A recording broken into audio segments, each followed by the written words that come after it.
ঈদের দিন বিকেলটা ছিল একদম অন্যরকম।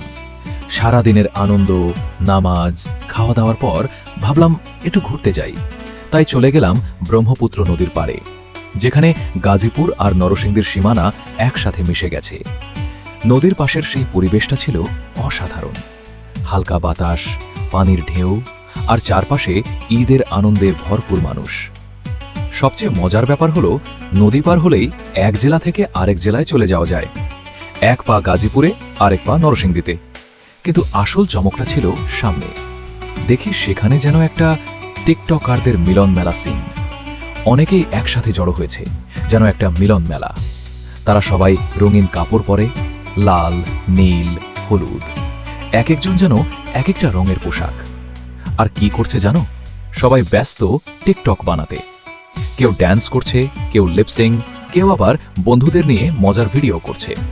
পুরো জায়গাটা যেন একটা লাইভ এন্টারটেইনমেন্ট জোন।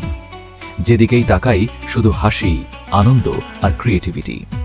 আমি দাঁড়িয়ে দাঁড়িয়ে ভাবছিলাম, এইটাই আসল ঈদের আনন্দ।